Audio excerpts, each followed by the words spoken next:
সংশোধিত ও সম্পূরক বাজেট পেশ, ঘাটতি 2 লাখ কোটি টাকা, ছাঁটাই প্রস্তাব 304, সরকারি ব্যয় 2000 কোটি টাকা হ্রাসের প্রস্তাব।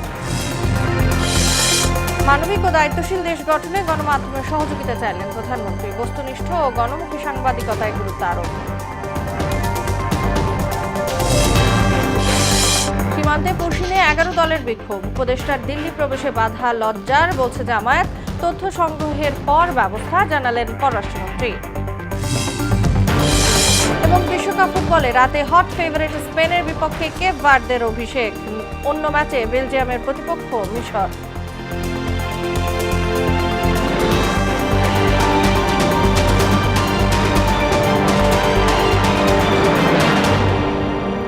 আসসালামু আলাইকুম, স্বাগত মোহনা সংবাদে। এতক্ষণ শুনছিলেন শিরোনাম, পুরো সংবাদের সঙ্গে আছি তাসনুবা বিনতে তাহের।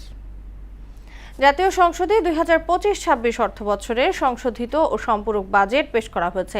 বিকেলে দ্বিতীয় অধিবেশনের 7ম দিনে এই বাজেট উত্থাপন করেন অর্থমন্ত্রী। এ সময় তিনি জানান, নির্বাচন পূর্ববর্তী সময়ে বার্ষিক উন্নয়ন কর্মসূচির গতি মন্থর হওয়ায় সংশোধিত বাজেটে সরকারি ব্যয় 2000 কোটি টাকা হ্রাস করে 7,88,000 কোটি টাকা নির্ধারণের প্রস্তাব করা হয়েছে। একই সঙ্গে সংশোধিত বাজেটে ঘাটতির প্রস্তাব করা হয়েছে 2 লাখ কোটি টাকা। স্পিকার আরও বলেন, সম্পূরক বাজেটে মোট 25টি মঞ্জুরির দাবির বিপরীতে রুমিন ফারহানা ও শাহজাহান চৌধুরী সহ বিরোধী দলের 20 জন সংসদ সদস্য মোট 304টি ছাঁটাই প্রস্তাবের নোটিশ প্রদান করেছেন। অনুপস্থিত সদস্যদের পক্ষে কোনো ছাঁটাই প্রস্তাব উত্থাপনের সুযোগ নেই জানিয়ে স্পিকার সুষ্ঠুভাবে কাজ সম্পন্ন করতে সবার সহযোগিতা কামনা করেন। যে সরকার গঠনের পর থেকে আমরা জনগণের জীবনমান উন্নয়ন, দেশের অর্থনীতিকে পুনরুজ্জীবিত করার লক্ষ্যে কার্যকর উদ্যোগ গ্রহণ করেছি। বর্তমান সরকার গঠনের পর থেকে সৃষ্ট বৈশ্বিক অস্থিরতা, অর্থনীতির অভ্যন্তরীণ কাঠামোর দুর্বলতা এবং মূল্যস্ফীতিজনিত চাপ মোকাবেলা করে দেশের অর্থনীতিকে পুনর্গঠন করা বর্তমান সরকারের অন্যতম প্রধান অগ্রাধিকার। ইউরোপ ও আমেরিকাকে অনুকরণ নয়, বাসযোগ্য, মানবিক ও দায়িত্বশীল দেশ গড়ে তুলতে গণমাধ্যমের সহযোগিতা চেয়েছেন প্রধানমন্ত্রী তারেক রহমান। দুপুরে প্রধানমন্ত্রীর কার্যালয়ে ইলেকট্রনিক মিডিয়ার প্রধান নির্বাহী ও বার্তা প্রধানদের সঙ্গে বৈঠকে দায়িত্বশীল, বস্তুনিষ্ঠ ও গণমুখী সাংবাদিকতার উপর গুরুত্ব আরোপ করেন সরকার প্রধান। শামুজ্জামান চৌধুরীর রিপোর্ট। সচিবালয়ে প্রধানমন্ত্রীর কার্যালয়ে অনুষ্ঠিত বৈঠকে অংশ নেন ইলেকট্রনিক মিডিয়ার প্রধান নির্বাহী ও বার্তা প্রধানরা। এতে সরকার ও গণমাধ্যমের সম্পর্ক, সংবাদ পরিবেশনের মান উন্নয়ন এবং দায়িত্বশীল সাংবাদিকতার পরিবেশ তৈরির নানা দিক নিয়ে আলোচনা হয়। প্রায় 2 ঘন্টা আলোচনা শেষে সাংবাদিকদের সঙ্গে কথা বলেন তারা। তিনি যে পরিবর্তনের সূচনা করতে চান, সেই পরিবর্তনের সূচনাতে প্রধানমন্ত্রী গণমাধ্যমের সহযোগিতা চেয়েছেন। আসলে বিশেষ করে তিনি বলেছেন যে ইতিবাচক যে কাজগুলো রয়েছে সেগুলো শুধু সরকারের স্বার্থে নয়, দলের স্বার্থে নয়, দেশের স্বার্থে গণমাধ্যম যাতে এই কাজগুলোকে সমর্থন করে। তিনি পরিষ্কার বলেছেন যে আমরা দেশটাকে লন্ডন, সিঙ্গাপুর বানাতে চাই না, কিন্তু গত ফ্যাসিস্ট সরকারের আমলে যে অন্যায় হয়েছে, অবিচার হয়েছে, সেই আবর্জনা মুক্ত করে ধীরে ধীরে কিছুটা ভালোর পথে এগিয়ে নিতে চাই। যে আমরা কি সংকট ফেস করছি, বিগত 17 বছরে গণমাধ্যম কোথায় গিয়ে পৌঁছেছে, মানুষের অবিশ্বাসের জায়গায় পৌঁছেছে, আমরা সেই বিষয়গুলো প্রধানমন্ত্রীর কাছে বলেছি। উনি নিজেও এগুলোর ব্যাপারে জানেন, সচেতন আছেন এবং আমরা সেই জায়গা থেকে কিভাবে গণমাধ্যমকে উত্তরণ ঘটাতে হয়, কিভাবে মানুষের কাছে গণমাধ্যমের গ্রহণযোগ্যতা বাড়াতে হয়, সেই জায়গায় সরকারের সহযোগিতা আমরা চেয়েছি। বৈঠকে সম্প্রচার মাধ্যম সংশ্লিষ্টরা দ্রুত মিডিয়া কমিশন গঠনের দাবি জানান। একই সঙ্গে গণমাধ্যমকে আরও কার্যকর, স্বাধীন ও জবাবদিহিমূলক অবস্থানে নিতে প্রয়োজনীয় সংস্কারের বিষয়গুলো প্রধানমন্ত্রীর কাছে তুলে ধরেন তারা। যে আমরা যারা মিডিয়া, আমরা যারা সাংবাদিক, আমরা যেন সত্যিকার অর্থে সাংবাদিকতাটাই করি। আমাদের কাছ থেকে কোনো ওই যে আগের মতো দলীয় সাংবাদিকতার নামে সরকারের তোয়াজ তোষামত এগুলো মোটেও প্রয়োজন নেই। যেটা সত্য, সেই সত্যকে যেন আমরা সঠিকভাবে তুলে ধরি, সেটাই তার প্রত্যাশা এবং আমরা সেভাবেই কথা বলেছি। শুধু রাজনৈতিক সংবাদে সীমাবদ্ধ না থেকে মানবিক ও সম্ভাবনাময় বাংলাদেশ গঠনে ইতিবাচক ভূমিকা রাখার আহ্বান জানিয়েছেন প্রধানমন্ত্রী। এমন তথ্য জানান প্রধানমন্ত্রীর প্রেস সচিব। একটা কথা বলেছেন যে একটা কুকুর মারা যাচ্ছে আর আমরা বসে বসে ভিডিও করছি, একটা পশুকে কেউ মেরে ফেলছে, একটা মানুষকে কেউ মেরে ফেলছে। এই যে আমাদের মধ্যে যে মানবিক অনুভূতিগুলো, মানবিক মূল্যবোধগুলো, এই বোধগুলো জাগিয়ে তোলা দরকার। আমাদের মধ্যে আমাদের সামাজিক বোধগুলো আমাদের মধ্যে জাগ্রত করা দরকার। গণমাধ্যমের স্বাধীনতা, পেশাগত নিরাপত্তা ও দায়িত্বশীল সাংবাদিকতার পরিবেশ নিশ্চিত করতে সরকার ও গণমাধ্যমের সমন্বয় আরও জোরদারের প্রত্যাশা উঠে এসেছে বৈঠকে। সংশ্লিষ্টরা বলছেন, সংস্কার ও পারস্পরিক আস্থার ভিত্তিতেই কার্যকর গণমাধ্যম কাঠামো গড়ে তোলা সম্ভব। শামীমুজ্জামান চৌধুরী, মোহনা সংবাদ, ঢাকা। এর আগে দুপুরে রাজধানীর সড়কে শৃঙ্খলা ফেরাতে সায়দাবাদ, গুলিস্তান ও মহাখালী বাস টার্মিনাল সরিয়ে নিতে নির্দেশ দেন প্রধানমন্ত্রী। সচিবালয়ে প্রধানমন্ত্রীর সঙ্গে বৈঠক শেষে একথা জানান ঢাকার 2 সিটি কর্পোরেশনের প্রশাসক। এ সময় ঢাকা উত্তরের প্রশাসক শফিকুল ইসলাম মিল্টন বলেন, গুলিস্তান টার্মিনাল সরিয়ে কেন্দ্রীয় কারাগারের পাশে স্থানান্তর নিয়ে আলোচনা হয়েছে। সায়দাবাদ টার্মিনালে যদি কোনো কাজ বাকি থাকে সেগুলো যাতে আমরা ঠিক করে ফেলি। এর মধ্যে আরেকটা যেটা এক্সটেনশন হয়েছে, যে সায়দাবাদে এক্সটেনশন কাঁচপুরে আমরা একটা আন্তঃজেলা টার্মিনাল আমরা করতে যাচ্ছি। রাস্তায় যানজট যাতে না থাকে সেটাকে শৃঙ্খলার মধ্যে ফিরিয়ে আনতে কি করণীয়, এর আগেও ঈদের আগে একইভাবে বৈঠক হয়েছিল, সেটার আপডেট জানতে চেয়েছেন। পুরোপুরি রাস্তার উপরে যাতে না থাকে সেটার জন্য অন্যত্র কোথাও একটা ব্যবস্থা করার জন্য একটা নির্দেশনা দিয়েছেন। গণমাধ্যমের ব্যর্থতার দায় বিগত সরকারের বলে জানিয়েছেন তথ্য ও সম্প্রচার মন্ত্রী জহিরুদ্দিন স্বপন। বলেন, সুযোগ এসেছে সংশ্লিষ্ট অংশীজনদের নিয়ে স্বাধীন গণমাধ্যম কমিশন প্রতিষ্ঠার। এ লক্ষ্যে তথ্য মন্ত্রণালয় কাজ করছে বলেও জানান তিনি। আর গণমাধ্যমের যারা জুলাই গণ অভ্যুত্থানে হত্যায় সমর্থন জুগিয়েছে তাদের বিচারের দাবি জানান আমার দেশ পত্রিকার সম্পাদক মাহমুদুর রহমান। দুপুরে রাজধানীতে এক সেমিনারে এসব কথা বলেন তারা। আরো জানাচ্ছেন রাজীব আহমেদ।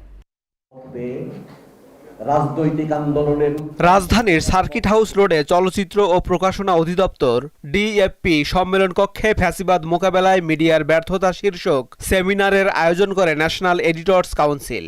এতে মূল প্রবন্ধ উপস্থাপন করেন জ্যেষ্ঠ সাংবাদিক মারুফ কামাল খান। ফ্যাসিবাদের জুলুম অপকর্মের বৈধতা উৎপাদনে লিপ্ত হয়।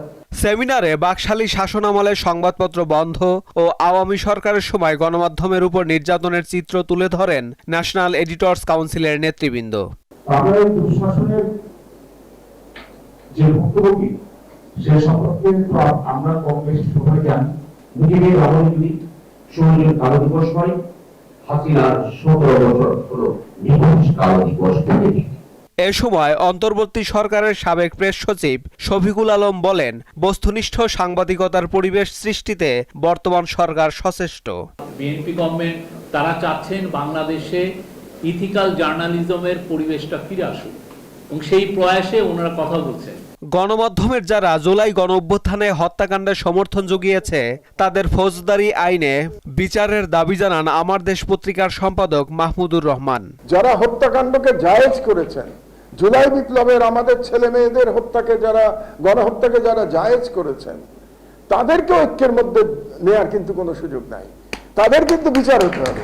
গণমাধ্যমের ব্যর্থতার দায় বিগত সরকারের উল্লেখ করে তথ্য ও সম্প্রচার মন্ত্রী জহিরুদ্দিন স্বপন বলেন, অংশীজনদের নিয়ে স্বাধীন গণমাধ্যম কমিশন প্রতিষ্ঠার লক্ষ্যে কাজ করছে তথ্য মন্ত্রণালয়। বাংলাদেশের গণমাধ্যম একটি শক্তিশালী প্রতিষ্ঠান হিসাবে গড়ে তুলতে আমরা পারিনি। অবশ্যই বিগত দিনের সকল সরকার এ দায় দায়িত্ব বহন করা উচিত। এ সময় ভিন্ন মতকে দমন না করে যৌক্তিকভাবে তা খণ্ডনের আহ্বানও জানান মন্ত্রী। যে যখনই আমরা ভিন্ন মত চর্চার মধ্যে থাকি তখন। রাজীব আহমেদ, মোহনা সংবাদ, ঢাকা। কুষ্টিয়ার দৌলতপুরের প্রাকপুর সীমান্তে পুশিনের ঘটনাকে কেন্দ্র করে শূন্যরেখায় চরম উত্তেজনা সৃষ্টি হয়েছে। সকাল থেকে ওই এলাকায় মুখোমুখি অবস্থান নেয় দুই দেশের সীমান্তরক্ষী বাহিনী বিজিবি ও বিএসএফ এবং স্থানীয় এলাকাবাসী। পরে প্রাকপুর সীমান্তের পিলার সংলগ্ন এলাকায় বিজিবি ও বিএসএফ এর মধ্যে পতাকা বৈঠক অনুষ্ঠিত হয়। বৈঠক শেষে নারী, শিশু সহ 12 জনকে বিএসএফ এর কাছে হস্তান্তর করে বিজিবি।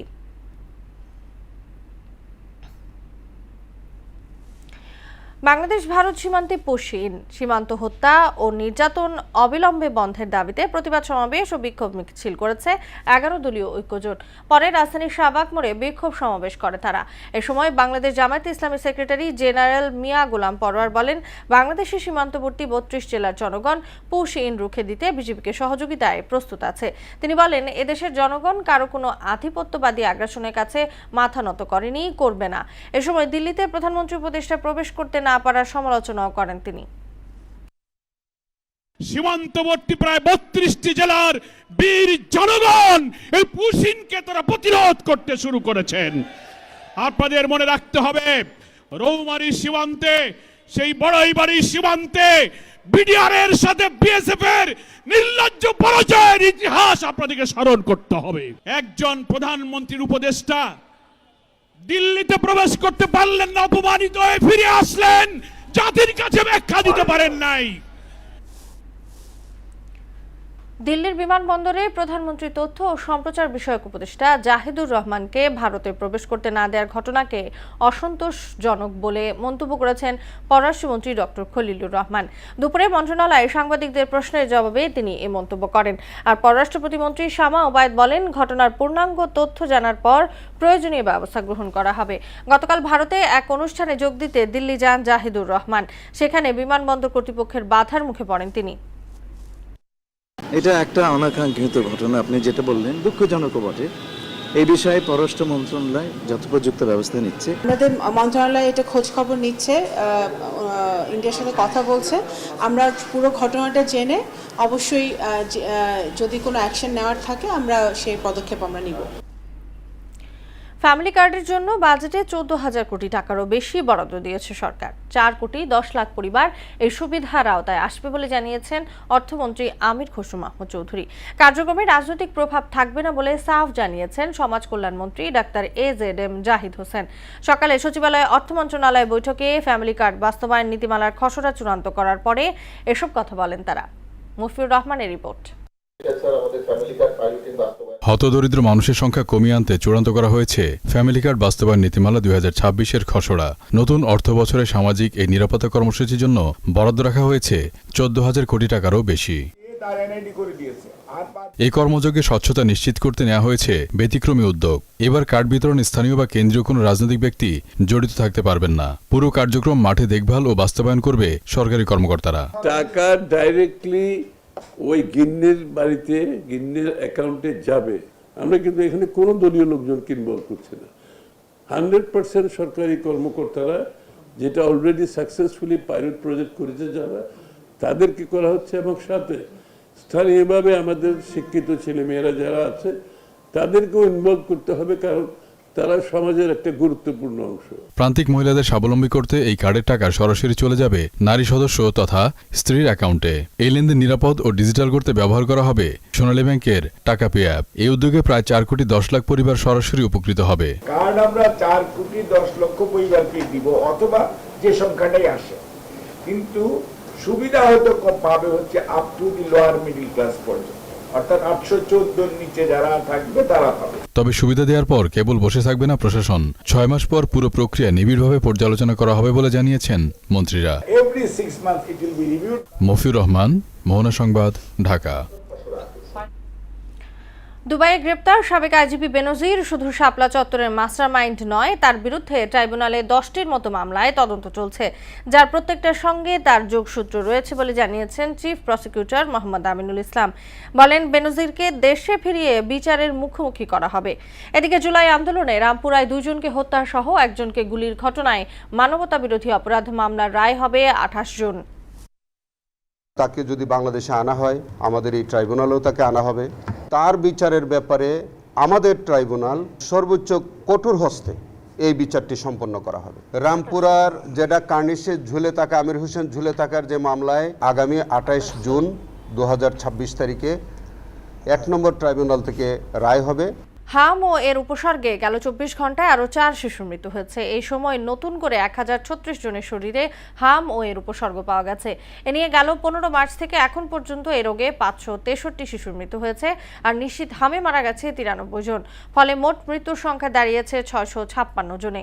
একই সময়ে সন্দেহজনক হামে হাসপাতালে ভর্তি হয়েছেন 71,467 জন ও সুস্থ হয়ে বাড়ি ফিরেছে 67,878 জন।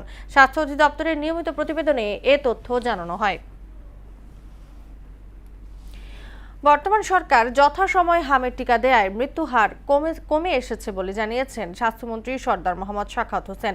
তিনি বলেন, হামে মৃত্যু হার পুরোপুরি নিয়ন্ত্রণে আরও সময় লাগবে। সকালে আন্তর্জাতিক মাতৃভাষা ইনস্টিটিউটে বিশ্ব তামাক মুক্ত দিবসে আলোচনায় এসব কথা বলেন তিনি। এ সময় বাজেটে সুফল পেতে দেশকে মাদক মুক্ত করার প্রত্যয় জানান স্বাস্থ্যমন্ত্রী। মৃত্যু যেভাবে শুরু হয়েছিল, যদি টিকাদান কর্মসূচিতে আমরা সফল না হতাম, আমাদের ডাক্তার নার্সরা যদি এইভাবে সেবা না দিতেন, আমরা যদি ventilator, oxygen concentrator, CPAP, high flow nasal cannula এগুলি যদি আমরা সরবরাহ না করতে পারতাম, আল্লাহ মাফ করুন, তাহলে অনেক খারাপ অবস্থা হয়ে যেত। বাট আমরা সার্থক, মানে এটা ডেফিনিশন, এটা বলা কঠিনভাবে মানে ঠিক না, বাট এটা বলবো আমরা সার্থক আটকে রাখতে পেরেছি। বিশ্বের সর্বোচ্চ পর্বতশৃঙ্গ মাউন্ট এভারেস্ট জয় করে বাংলাদেশের জন্য নতুন গৌরব বয়ে আনা পূবালী ব্যাংক পিএলসি এর প্রিন্সিপাল অফিসার নুরুন নাহার নিম্মিকে সংবর্ধনা দিয়েছে ব্যাংকটি। দুপুরে মতিঝিলে পূবালী ব্যাংক মিলনায়তনের সংবর্ধনা ও সংবাদ সম্মেলনের আয়োজন করা হয়। এ সময় প্রধান অতিথি হিসেবে উপস্থিত ছিলেন ব্যাংকের ব্যবস্থাপনা পরিচালক মোহাম্মদ আলী। তিনি বলেন, নুরুন নাহার সফলভাবে মাউন্ট এভারেস্ট আরোহণ করে দেশের জন্য অনন্য সম্মান অর্জন করেছেন। তার এই সাফল্য শুধু ব্যক্তিগত নয়, বরং দেশের জন্য গর্বের এবং নারীর ক্ষমতায়ন ও আত্মবিশ্বাসের উজ্জ্বল অনুপ্রেরণা।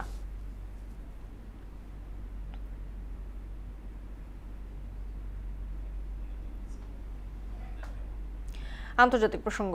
যুক্তরাষ্ট্র ইরানের মধ্যে হতে যাওয়া শান্তি চুক্তি নিয়ে আন্তর্জাতিক মহলে মিশ্র প্রতিক্রিয়া দেখা দিয়েছে। এই চুক্তিকে চরম বিপর্যয় ও বৈশ্বিক নিরাপত্তার জন্য হুমকি হিসেবে আখ্যায়িত করে তীব্র ক্ষোভ ও মিশ্র প্রতিক্রিয়া জানিয়েছে ইসরায়েলি মহল। বিস্তারিত রুমানা রুমার ডেস্ক রিপোর্টে। মধ্যপ্রাচ্যে ইরানের সঙ্গে যুক্তরাষ্ট্রের যুদ্ধ অবসানে প্রাথমিক চুক্তিতে পৌঁছেছে উভয় পক্ষ। 3 মাস ধরে চলা সংঘাতের অবসান ঘটাতে 3 পক্ষের সমঝোতায় চুক্তিটি স্বাক্ষর শুক্রবার জেনেভায় হবে। এর ফলে দীর্ঘদিনের উত্তেজনাপূর্ণ সম্পর্কে বড় ধরনের পরিবর্তন আসতে পারে বলে আশা করা হচ্ছে।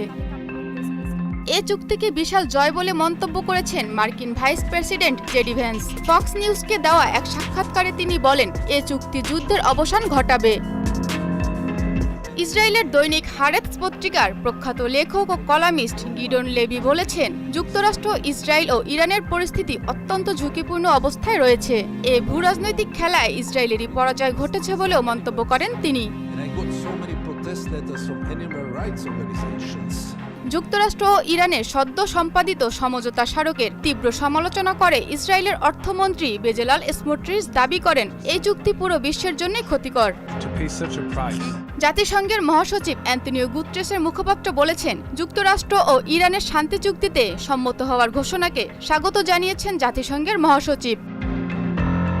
ব্রিটিশ প্রধানমন্ত্রী কিয়ার স্টারমার বলেন, ইরান কখনোই পারমাণবিক অস্ত্রের অধিকারী হতে পারবে না। হরমুজ প্রণালীতে টোলমুক্ত নৌ চলাচলের স্বাধীনতা এখন পুনরুদ্ধার করতে হবে। ফ্রান্সের প্রেসিডেন্ট এমানুয়েল ম্যাক্রো বলেন, যুক্তরাষ্ট্র ও ইরান যে সমঝোতায় পৌঁছেছে তা একটি কূটনৈতিক প্রচেষ্টার ফল। জার্মান চ্যান্সেলর ফ্রিডরিক বলেন, এ সাফল্যের জন্য প্রেসিডেন্ট ট্রাম্পকে ও ইরানি পক্ষকে অভিনন্দন। রুমানা রুমা, মোহনা সংবাদ। শেষ করব মোহনা সংবাদ, যাবার আগে সুনামগুলো জানিয়ে দিচ্ছি আবার।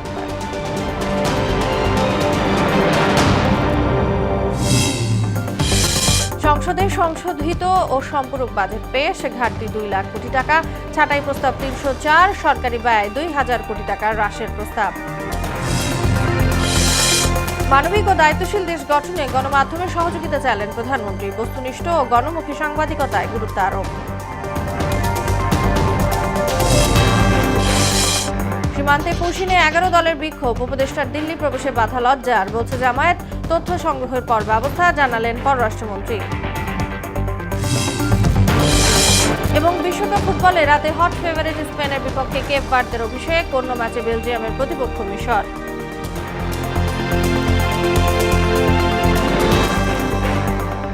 এই ছিল মোহনা সংবাদে। পরবর্তী সংবাদ রাত 12টায়। মোহনার সবশেষ খবর জানতে ভিজিট করুন www.mohna.tv। সংবাদ দেখতে পান ফেসবুক ও ইউটিউবেও। এতক্ষণ সঙ্গে থাকার জন্য ধন্যবাদ।